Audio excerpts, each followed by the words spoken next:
러시아의 사실주의 문학 사조를 대변하는 여러 작가들 중에서 니콜라이 고골이라고 하는 소설가가 있습니다. 그 니콜라이 고골의 대표작은 외투라고 하는 아주 짧은 단편 소설입니다. 여러분 지금 화면에 보이는 저 작품이고 저 작가가 니콜라이 고골입니다. 그 외투라고 하는 작품의 주인공 이름이 러시아 사람이라 이름이 좀 어려운데요. 아카키 아카키예비치라는 사람입니다. 그런데 이 아카키라고 하겠습니다.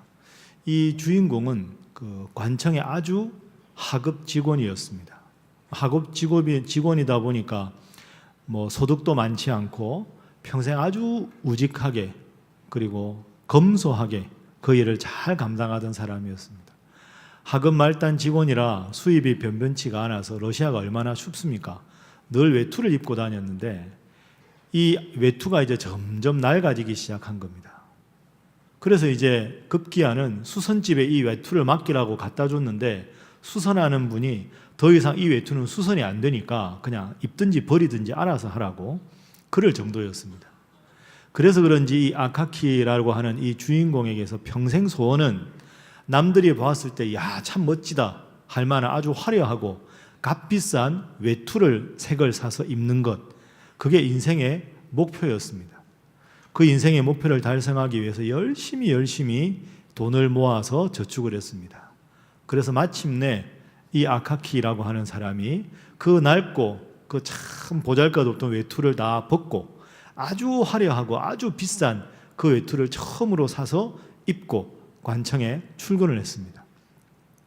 아카키의 모든 같이 동료들이 보고는 깜짝 놀라면서 축하해 줬습니다.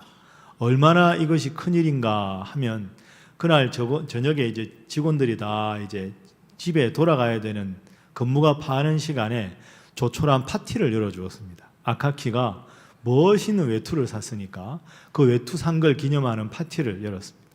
이 아카키라고 하는 주인공이 너무너무 행복했습니다. 내 인생의 목표를 이제 드디어 이루었구나. 그런데 그 값비싼 외투를 입고 집으로 돌아가는데 안타깝게도 그 외투가 너무 화려하고 좋아 보여서 그만 강도가 그 강도 외투를 눈독을 들입니다. 그래서 강도가 외딴 곳에서 갑자기 덮쳐서 이 아카키예비치의 외투를 벗겨서 강제로 가지고 훔쳐 달아났습니다. 그러니 이 주인공은 너무 그게 가슴이 아팠습니다. 평생의 인생의 목적이 이 외투였는데 그 외투를 산 날, 처음 입은 날 그 외투를 잃어버린 것이죠. 그게 너무 실망이 돼서 시름시름 앓게 되었습니다. 결국 안타깝게도 그 사건이 있고 그 사건 때문에 시름시름 앓다가 아카키예비치는 그 일로 죽고 말았습니다. 이 작품의 배경이 페테르스부르크인데요. 이 페테르부르크에는 추운 겨울날 밤이 되면 한 유령이 울면서 배회를 하면서 값비싼 외투를 입은 사람의 외투를 벗겨서 가지고 간다 하는 이야기가 있는데 그 유령의 정체가 바로 그때 외투를 잃어버린 아카키였다 하는 것으로 이 작품이 끝이 납니다. 여러분, 제가 방금 말씀드린 이 줄거리를 듣고 무슨 생각이 드십니까? 참 어리석은 사람이다. 인생의 목표를 어떻게 외투 한 벌 얻는 데 쓰느냐. 그리고 그 외투 잃어버렸다고 어떻게 목숨까지 잃어버리느냐. 참 어리석은 사람이다. 우리는 이렇게 쉽게 이 작품을 평가할 수 있습니다. 그러나 그 니콜라이 고골이 이야기하고자 하는 것은 그 단편적인 수준을 넘어서지 않겠습니까? 여러분의 인생의 목표는 무엇입니까? 가장 여러분이 추구하는 가장 궁극적인 관심, 그게 무엇입니까? 물론 아카키와 같은 외투는 아니겠지요. 그러면 무엇입니까? 돈일 수도 있고요. 자녀가 잘 되는 것일 수도 있고 많은 명예를 얻는 것일 수도 있고 출세하는 것일 수도 있고 멋지게 인생을 여행하며 살아가는 것일 수도 있겠지요. 그렇지만 근본적으로 따져보면 아카키의 그 외투는 아카키를 근본적으로 행복하게 해줄 수 없습니다.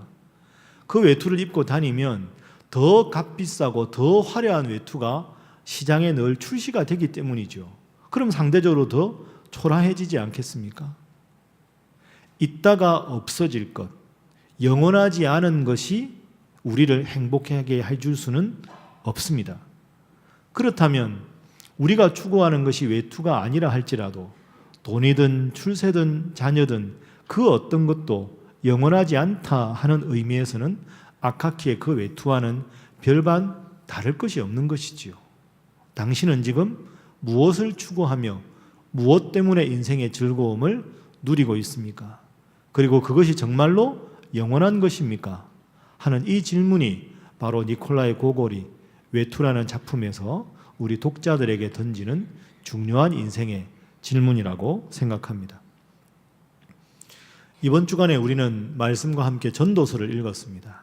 이제 어제까지 1장부터 6장을 읽으셨고 다음 주간에 7장부터 12절까지를 읽습니다. 전도서의 저자는 인류 역사상 가장 위대한 지혜자라고 하는 솔로몬 왕입니다. 그래서 우리는 전도서를 대할 때마다 가장 지혜로운 솔로몬은 인생의 지혜를 우리에게 어떻게 알려주고 있을까 하는 기대하는 마음으로 전도서를 읽게 됩니다. 그런데 1장을 펼치자마자 우리의 기대는 산산조각이 납니다. 1장 1절에 지혜자 솔로몬이 하는 말이다 하고는 1장 2절부터 이렇게 시작됩니다. 헛되고 헛되고 헛되고 헛되니 모든 것이 헛되도다. 인생의 큰 가르침을 얻으려고 전도서를 읽는데 펼치자마자 인생의 모든 것은 다 헛된 것이다. 이렇게 이야기합니다. 왜 헛된 것일까요? 그걸 생각하기 전에 본문을 한번 생각해 보겠습니다. 1장에서 헛되다 헛되다 이야기했던 솔로몬은 오늘 2장 본문에서도 헛된 것을 우리들에게 다시 한번 강조해서 이야기합니다. 자, 2장 22절 23절 화면 한번 보시죠. 자, 함께 읽어봅니다. 시작. 사람이 해 아래에서 행하는 모든 수고와 마음에 애쓰는 것이 무슨 소득이 있으랴. 일평생에 근심하며 수고하는 것이 슬픔뿐이라. 그의 마음이 밤에도 쉬지 못하나니 이것도 헛되도다. 아멘. 헛되도다. 인생을 가장 지혜롭게 살아간 솔로몬이 인생은 헛된 것이다. 이렇게 말합니다. 사실 전도서는 12장밖에 안 되는 짧은 성경입니다. 그 중에서 헛되다 하는 표현이 무려 38번 나옵니다. 구약 성경 전도서를 제외한 다른 38권 전체에 헛되다라고 나오는 단어보다 이 짧은 전도서에 헛되다라는 단어가 더 많습니다. 그러면 왜 솔로몬은 인생이 헛된 것이라고 말할까?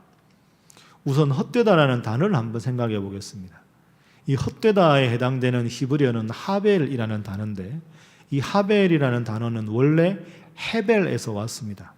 헤벨이 무슨 뜻이냐 하면 안개, 증기 이런 뜻입니다.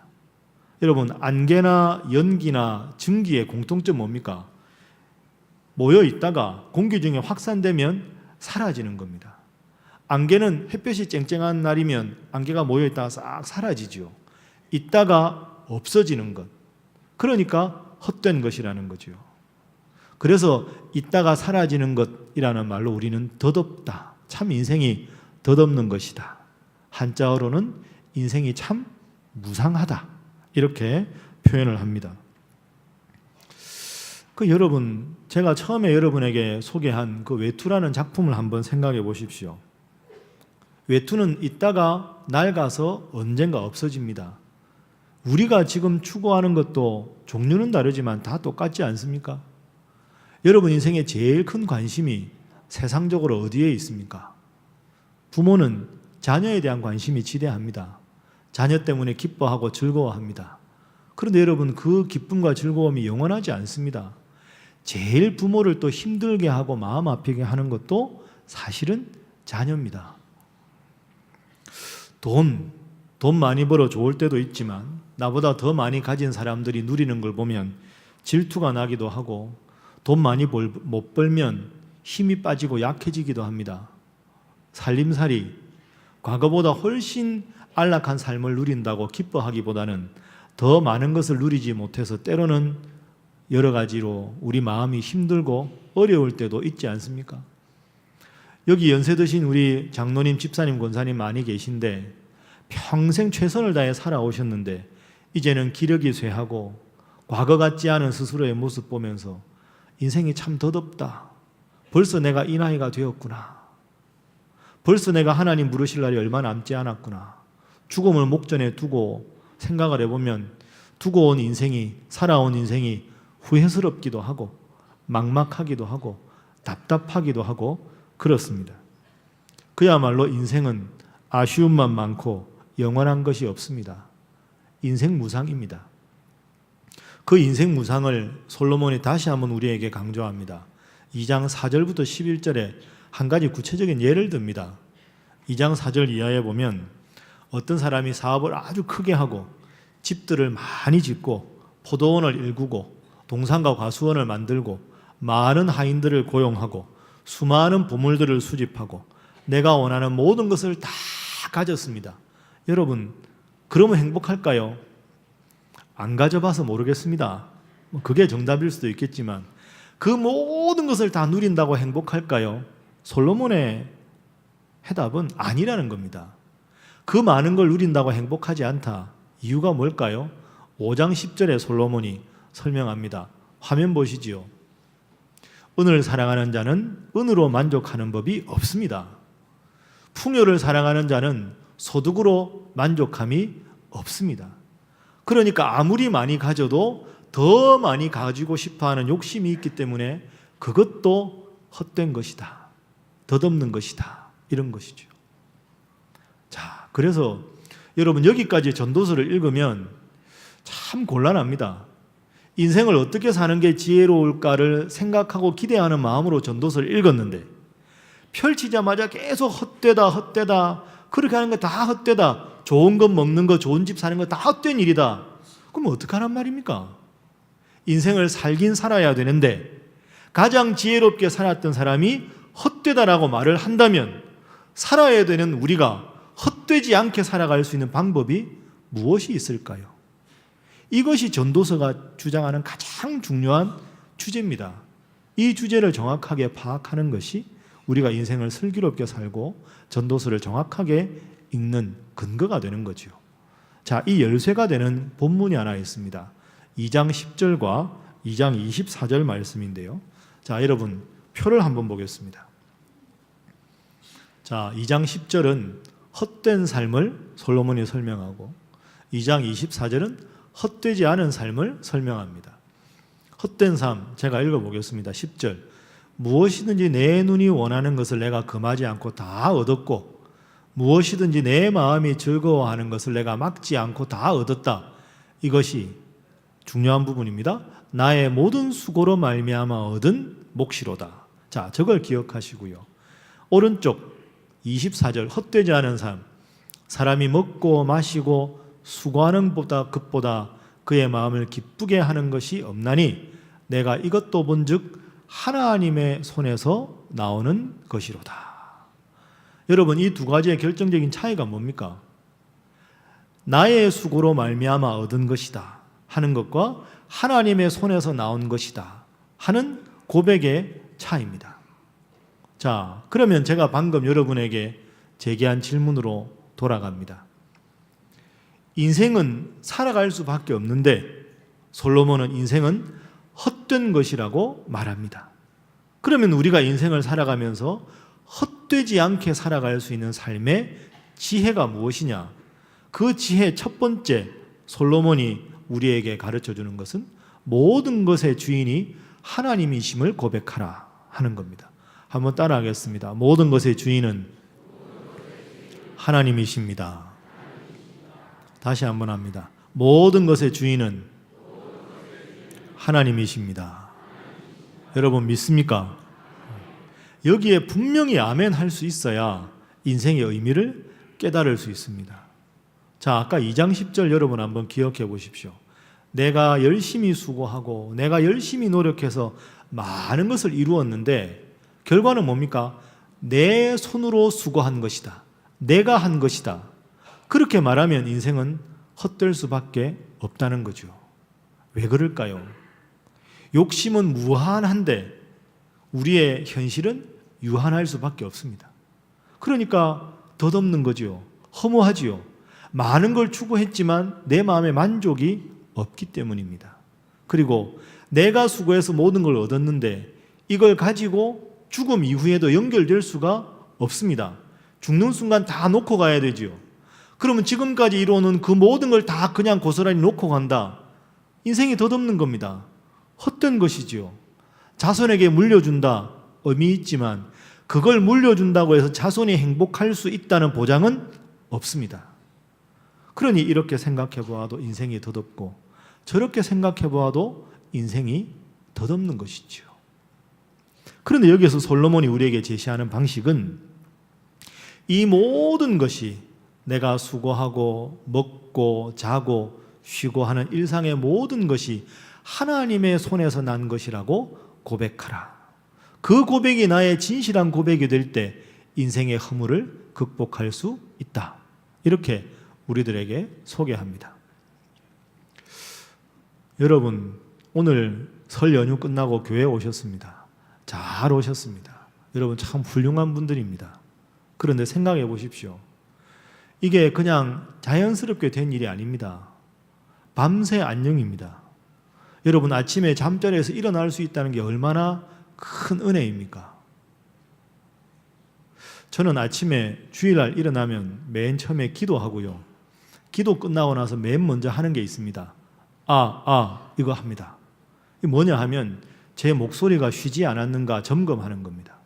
주일날 제가 하루 종일 설교해야 되는데 여러분 그럴 때 있죠. 환절기에 밤에 나도 모르게 목이 잠길 때, 침 넘기면 목이 아프고 따끔따끔할 때, 그럼 제가 아침에 일어났는데 목이 확 쉬어가지고 목이 잠겨 있으면 하루 종일 설교해야 되는데 얼마나 하나님 앞에 죄송하고 여러분들 앞에 죄송하겠습니까?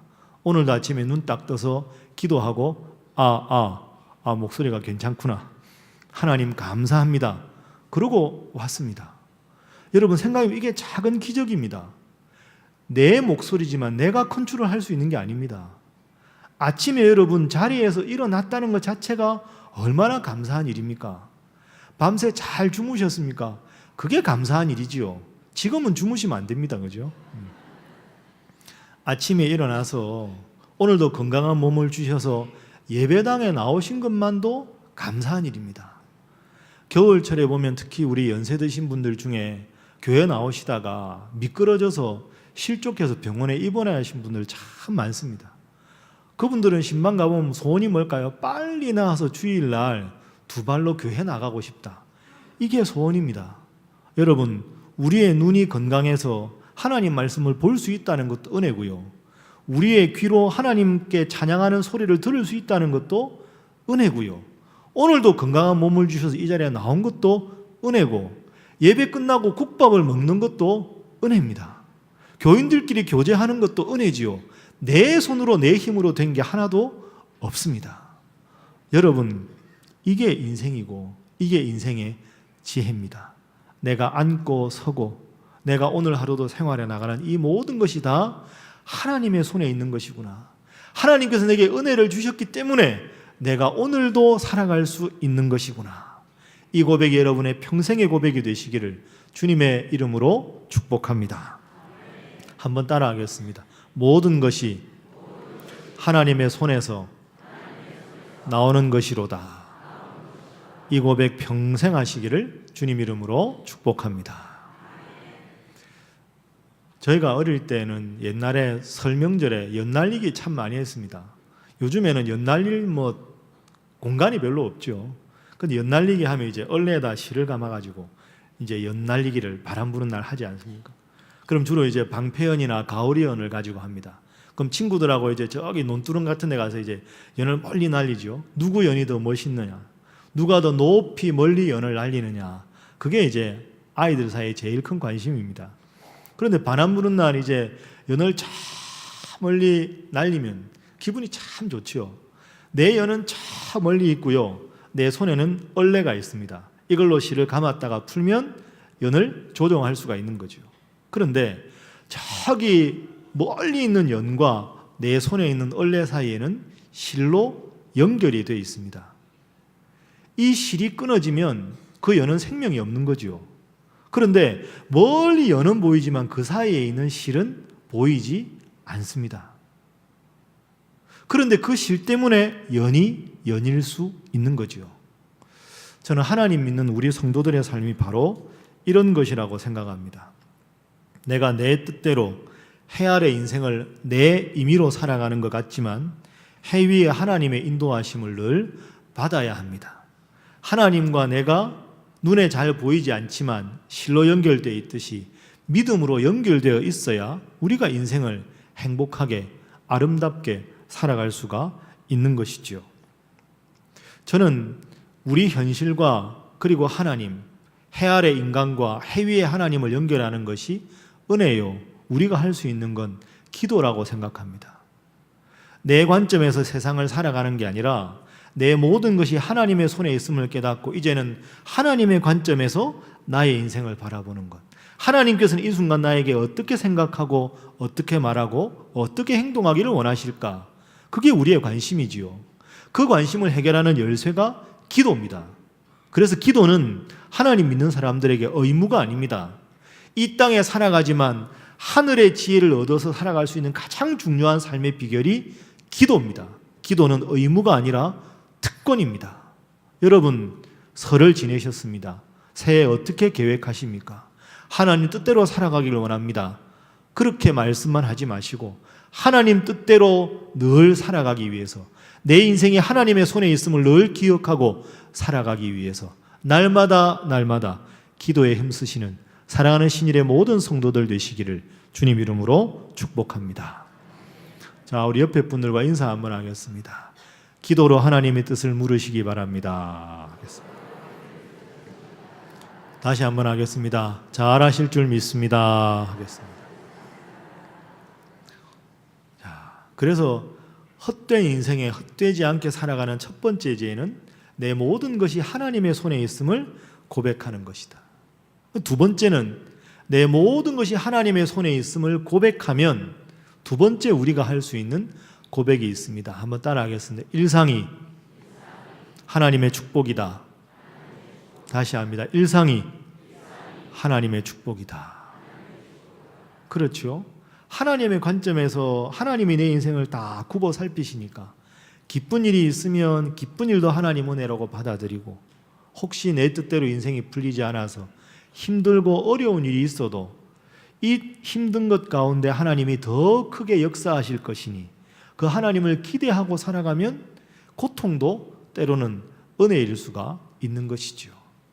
그런 안목으로 살아가면 앉고 서고 예배드리고 교제하고 식사하고 만나고 대화하고 그런 작은 일상들이 다 하나님의 은혜요, 하나님의 복입니다. 그런 마음으로 살아가는 것이 우리 하나님 믿는 사람들의 특권이지요. 그 영국의 대표적인 그 잡지 런던 타임즈에서 영국 사람들한테 설문조사를 한번 했었습니다. 설문조사, 그 설문이 아주 흥미로운 설문입니다. 세상에서 가장 행복한 사람은 누구일까요? 세상에서 가장 행복한 사람은 누구일까요? 더 구체적으로 하면 무엇을 하는 누구의 모습이 제일 행복해 보입니까? 하는 질문입니다.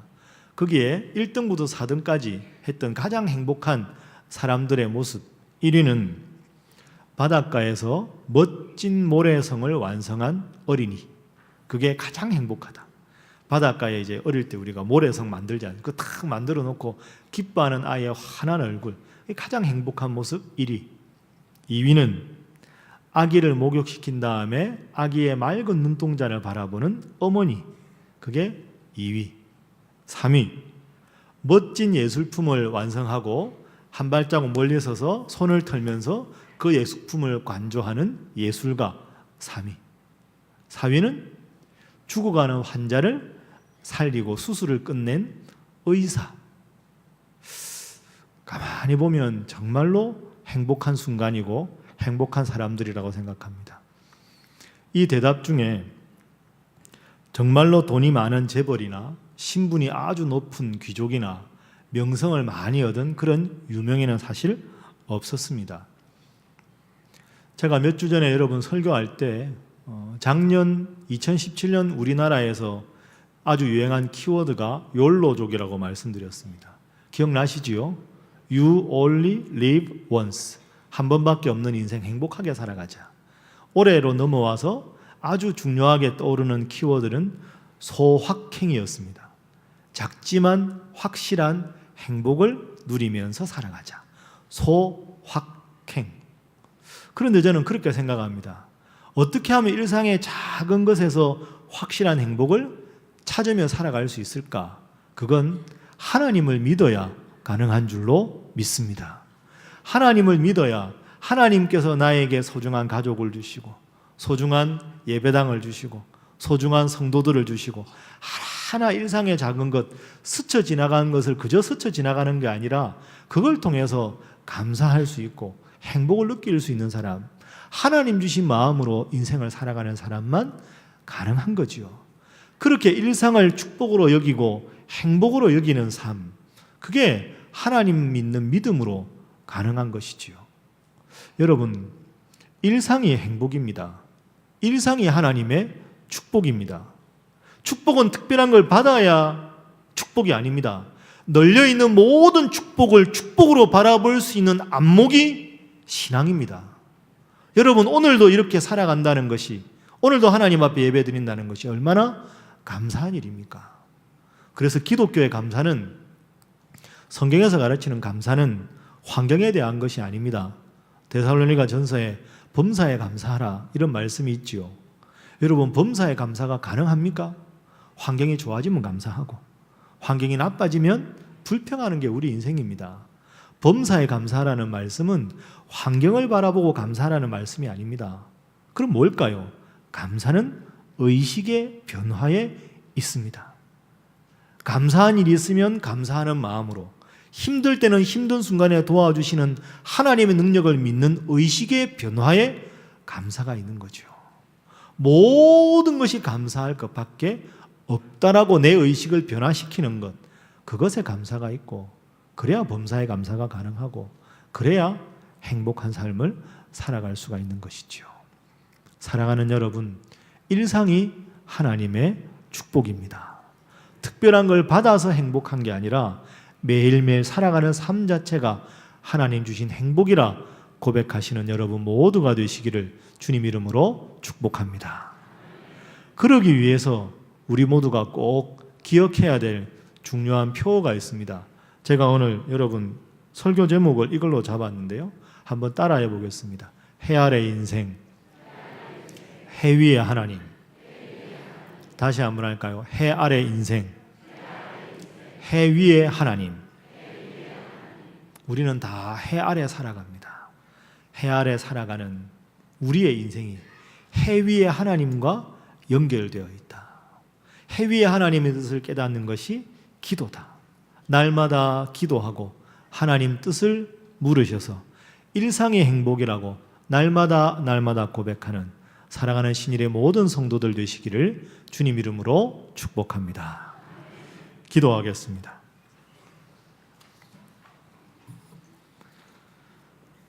사람이 먹고 마시며 수고하는 것보다 그의 마음을 더 기쁘게 하는 것은 없나니 내가 이것도 본즉 하나님의 손에서 나오는 것이로다. 사랑의 하나님, 오늘도 저희의 삶을 인도하셔서 예배드리게 해주셔서 감사합니다. 모든 유한한 시간이 영원과 맞닿아 있듯이 오늘 이 땅 아래 해 아래 살아가는 우리 신일의 성도들도 저 하늘 위에 해 위에 계신 주님을 기억하고 우리의 은혜의 실타래를 풀어 우리를 연결시켜 주신 그 은혜의 실에 우리의 믿음으로 응답하여 주님 뜻 안에서 모든 것이 은혜임을 고백하며 일상이 주님의 복임을 깨달으며 살아가게 하여 주옵소서. 그 누군가가 당신의 소망이 무엇인가 물을 때마다 나의 소망은 우리 주 하나님, 우리 주 예수님 뿐입니다 고백하게 하시고 반석 되신 주님 믿는 믿음 위에 굳건히 서게 하여 주옵소서. 비본질적인 외투와 같은 덧없는 것에 집중하지 않게 하시고 보이지 않으셔도 우리 삶을 가능케 하시고 우리를 지켜주시고 우리를 인도하시는 하나님께만 집중하는 인생 되게 하여 주옵소서. 역사하여 주옵소서. 예수님의 이름으로 기도하옵나이다. 아멘.